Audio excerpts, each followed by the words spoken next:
तो देखिए हमारा सर्कुलर टर्निंग ऑफ रोड्स था, हमने 2 पार्ट करवाया था, जिसमें पहला जो था उसमें केवल फ्रिक्शन के कारण गाड़ी या व्हीकल क्या हो रहा था, किसी चौराहे पे किसी सर्कुलर ट्रैक पे मूव कर रहा था। दूसरे में हमने कहा था बाय बैंकिंग ऑफ रोड्स, यानी कि आउटर फेस को हम लिफ्ट अप कर देते हैं। अब थर्ड फैक्टर है वो है कि जब दोनों प्रेजेंट हो, फ्रिक्शन भी प्रेजेंट हो और हमारा क्या हो, बैंकिंग ऑफ रोड्स भी हो। तो लिखते हैं सेकंड फैक्टर, ये थर्ड फैक्टर है, बाय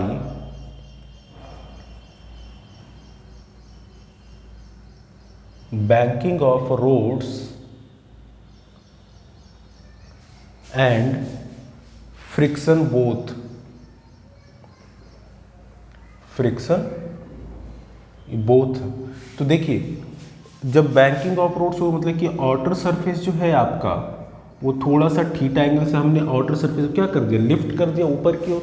अच्छा, अब यहाँ पे फ्रिक्शन भी है, तो इसमें हम 2 कंडीशन लेंगे। पहला कंडीशन हमारा होगा कि जब जो आपका व्हीकल है, बाइक है, पार्टिकल है, वो स्टेशनरी कंडीशन में है, मतलब कि वो चौराहे पे स्थिर खड़ा है, वो स्टेशनरी है।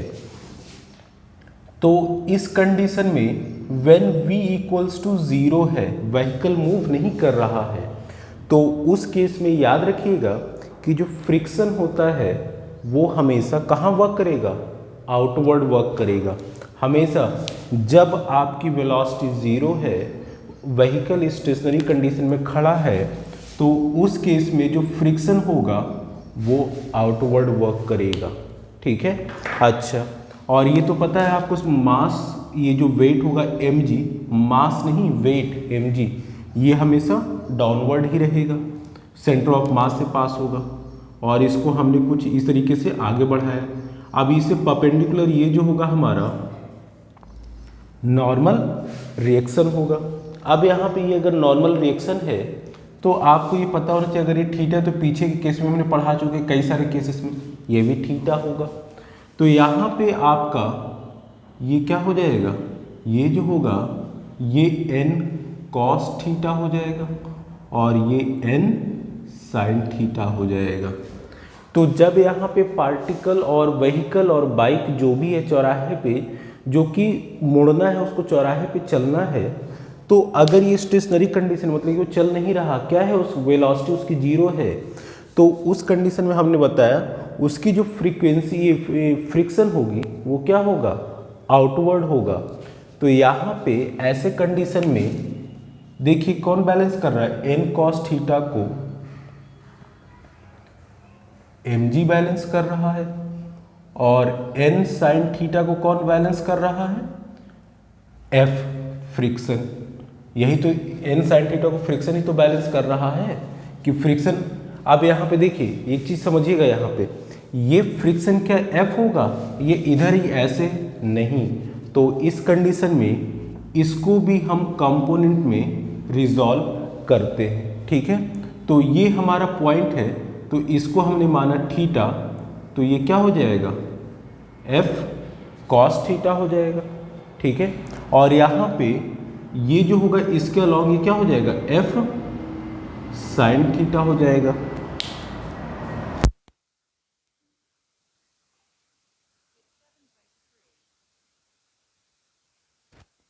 यहाँ देखिए n cos थीटा तो है ही, साथ में आपका इस फ्रिक्शन का साइन कंपोनेंट भी आएगा। ठीक है, उस केस में साथ में आपका f sin थीटा भी आएगा, और यहाँ पे n sin थीटा को कौन बैलेंस करेगा, f cos थीटा। ठीक है, आई बस ऑन।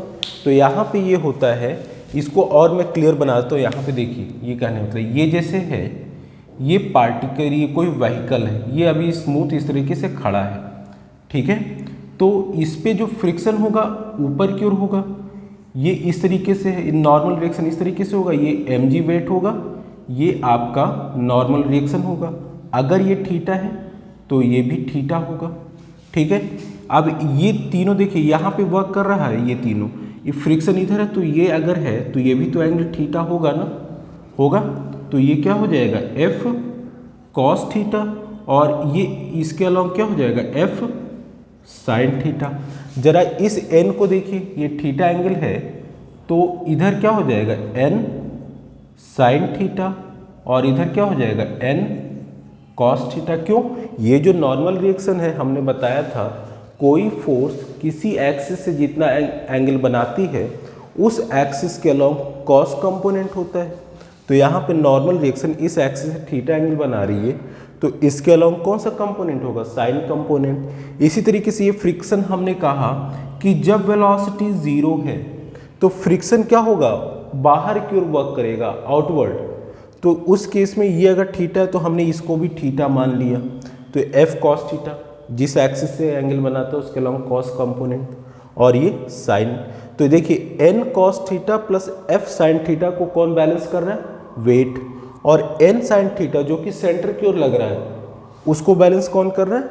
F cos theta.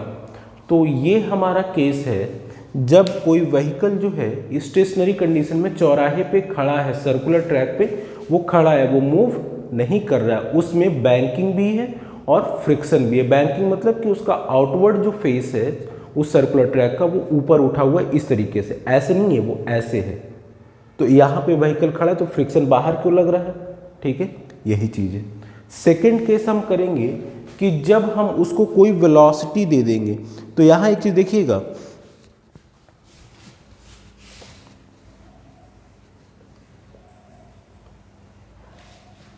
जब हम किसी पार्टिकल को कोई वेलोसिटी दे देते हैं तो क्या होगा?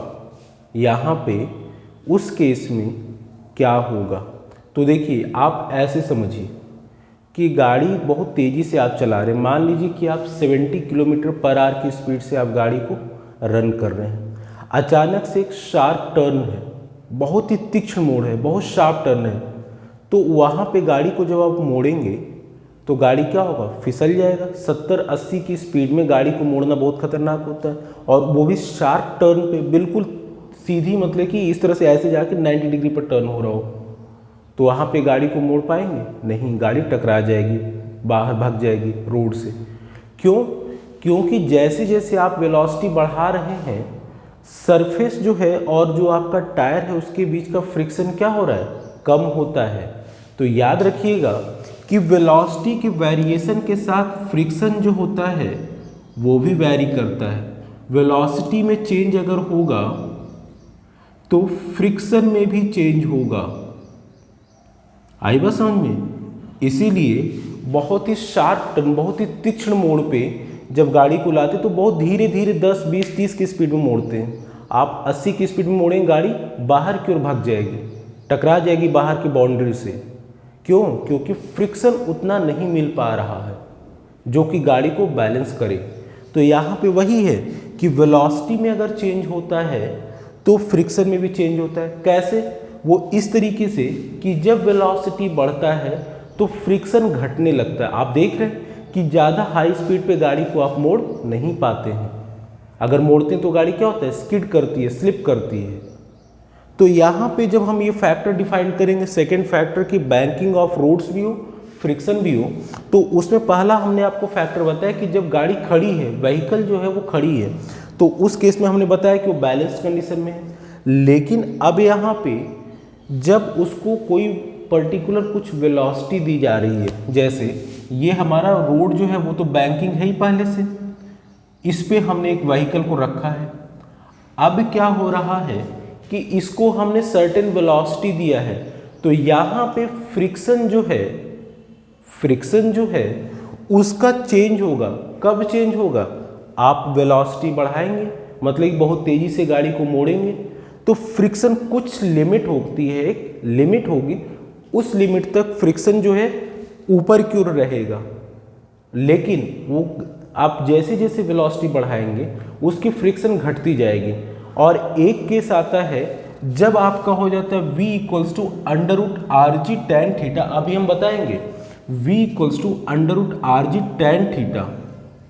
जैसे ही इससे ज़्यादा भी स्पीड आप देते हो उसकी फ्रिक्शन की वैल्यू कम होते होते इतना कम हो जाता है कि उसका डायरेक्शन चेंज हो जाता है, और डायरेक्शन जो अभी अपवर्ड था वो टूवर्ड सेंटर हो जाता है। ठीक है, तो ये क्या होता है, कैसे होता है देखिए। तो ये तो लेक्चर था। देखिए इसमें बेसिकली क्या होता है कि फर्स्ट जो अभी हम लेंगे इनिशियल केस में कि हम उसको सर्टेन कुछ मिनिमम वेलोसिटी दे रहे हैं, तो उस केस में फ्रिक्शन जो होगा वो कहाँ वर्क करेगा, बाहर की ओर वर्क करेगा। तो ये देखिए अभी हम जब सर्टेन वेलोसिटी दे रहे हैं तो फ्रिक्शन बाहर की ओर वर्क कर रहा है। कब, एक लिमिट है, मैंने बताया था लिमिट क्या, v equals to √RG tan theta. अभी इससे कम ही है हमारा, ठीक है, आई बस समझ में, इससे कम है, इस पे वेलोसिटी पे फ्रिक्शन 0 हो जाता है, अभी बताएंगे। तो इससे कम हमने कुछ वेलोसिटी दिया है, तो याद रखिएगा इससे कम की वेलोसिटी में, ठीक है, अभी ये जो फ्रिक्शन है वो ऊपर की ओर ही वर्क करेगा। तो यहाँ पे फिर वही सारी चीज़ें हम यहाँ पे लिखेंगे, ये वेट mg नीचे की ओर, इसको हमने ऊपर की ओर इस तरह से बढ़ाया, और ये जो है आपका नॉर्मल डायरेक्शन क्या होगा, इस तरीके से वर्क करेगा, ठीक है। अगर ये थीटा है तो ये भी थीटा होगा। इसी तरीके से ये अगर फ्रिक्शन अपवर्ड है, इसको हमने इस तरीके से कि ये थीटा है तो दिस ऑल्सो थीटा। तो यहाँ पे ये जो है F cos थीटा हो जाएगा। भाई फोर्स जिस एक्सिस से एंगल बनाती है उसके अलावा कौन सा कंपोनेंट होता है, कॉस कंपोनेंट, तो ये हो जाएगा F cos थीटा, और इसके अलावा क्या हो जाएगा F sin थीटा, ठीक है। अब यहाँ देखिए ये जो हो गया, तो ये नॉर्मल रिएक्शन n जो है इसको भी तो हम बैलेंस करना है, तो ये हो जाएगा n cos थीटा, और ये हो जाएगा आपका n sin थीटा। अब यहाँ देखिए n cos theta plus f sin theta, n cos theta plus, video में आ रहा है इतना, ठीक है। तो ये हो जाएगा n cos theta plus f sin theta, this equals to mg। अब यहाँ पे देखिए ये सेंटर है ना, जो सर्कुलर ट्रैक है इसका ये सेंटर है, तो इधर क्यों रिस्पॉन्सिबल फोर्स कौन है, ये है, लेकिन इसको अपोजिट में ये भी तो लग रहा है ना, ये भी लग रहा है। तो यानी कि इन दोनों का जो डिफरेंस होगा वो इसको सेंट्रीपिटल फोर्स प्रोवाइड करवाएगा चौराहे पे किसी सर्कुलर ट्रैक पे मुड़ने में। तो यहाँ पे इन दोनों का difference n sin theta minus f cos theta equals to mv² upon r होगा। तो कब है, जब व्हीकल जो है उसको v वेलोसिटी किसी सर्कुलर ट्रैक पे दी जा रही है ताकि वो मुड़ सके, और हमारे पास रोड जो है वो बैंकिंग है, मतलब कि आउटर सरफेस लिफ्टेड है और साथ में फ्रिक्शन भी प्रेजेंट है। अब यहाँ पे देखिए क्या होता है, ये जो फ्रिक्शन हमने ऊपर की ओर दिखाया दोनों केस में, जब वेलोसिटी 0 था और जब हमारा सर्टेन वेलोसिटी है, ठीक है। अच्छा, अब यहाँ पे एक कंडीशन होती है, ये कुछ चीज़ें हैं जो लिख लीजिए, इसको मैं बताता हूँ आपको। देखिए अब यहाँ पे कुछ चीज़ें हैं कि ये फ्रिक्शन अभी हमने अपवर्ड लिया है तो कब होगा कब नहीं होगा। तो देखिए जब आपका फर्स्ट केस, यहाँ पे मैं इन सबको मिटा देता हूँ और फ्रिक्शन का डायरेक्शन आपको बताना है। तो देखिए जब पार्टिकल स्टेशनरी कंडीशन में था, ठीक है, जब v 0 था, तो उस केस में f जो था f will be in upward, ठीक है। सेकेंड केस, जब उसकी वेलोसिटी जो है वो v की वैल्यू √RG tan थीटा है, तब भी f जो होगा वो किधर होगा, अपवर्ड होगा। इवन f को v जो है उसकी वैल्यू √RG tan थीटा से कम होगा, तब भी ये अपवर्ड ही होगा। v is less than √RG tan theta, तब भी फ्रिक्शन की जो डायरेक्शन होगी वो अपवर्ड ही होगी। लेकिन जैसे ही आप v is greater than √RG tan theta करते हो, मतलब कि इससे वेलोसिटी को जैसे ही आप √RG tan थीटा से ज़्यादा अमाउंट में देते हो, फ्रिक्शन की डायरेक्शन जो होती है वो क्या हो जाती है, डाउनवर्ड हो जाती है। ठीक है, तो याद रखिएगा। और एक चीज़, हाँ, जब V equals to R G है तो उस केस में फ्रिक्शन जो हो जाता है, फ्रिक्शन जीरो हो जाता है। ये आपका आर जी टेन थीटा पे जीरो हो जाता है, ऊपर की ओर नहीं होता है, ये याद रखिएगा। This is F is zero. क्या कहने का मतलब है? कहने का मतलब ये है कि आप जो है फ्रिक्शन जैसे जैसे दे रहे हो, ये वेलोसिटी बढ़ा रहे हो, इसकी फ्रिक्शन घटेगी और घटते घटते एक वैल्यू पे जीरो हो जाएगी। और जैसे ही इसकी वेलोसिटी आपने इस क्वांटिटी से बढ़ाया, इसका डायरेक्शन डाउनवर्ड हो जाता है। यानी कि v इक्वल्स टू जीरो पे, sorry v equals to under root R G tan theta पे फ्रिक्शन जो हो जाता है जीरो हो जाता है। और उस केस में केवल बैंकिंग ऑफ रोड्स ही काम आता है किसी सर्कुलर ट्रैक पे व्हीकल को, गाड़ी को मोड़ने में। तो देखिए, ये जो तीन केस हमने पढ़ा है, आईआईटी जेईई में सबसे ज़्यादा इंपॉर्टेंट आपके लिए ये होता है। और खासकर आपके एडवांस में जितने भी आईआईटी के क्वेश्चंस हैं वो इससे बहुत आते हैं। कुछ नहीं, आपको फैक्टर्स को इसमें रिजोल्यूट करना है, जितने भी कंपोनेंट में डिसॉल्व करेंगे, और ये फैक्टर याद रखना है कि यहाँ पे हो सकता है आपको क्वेश्चन सब कुछ दे दे, यहाँ पे वेलोसिटी जो है वो क्या कर दे, वेलोसिटी आपका आर जी टेन थीटा से ऊपर कर दे, तो फ्रिक्शन को अपवर्ड ना दिखा के डाउनवर्ड दिखाइएगा। आपको ये कंडीशन हो सकता है दे रखा हो। ठीक है, क्वेश्चन आता है तो मैं क्वेश्चन पे नेक्स्ट वीडियो में इसको करता हूँ। Thank you.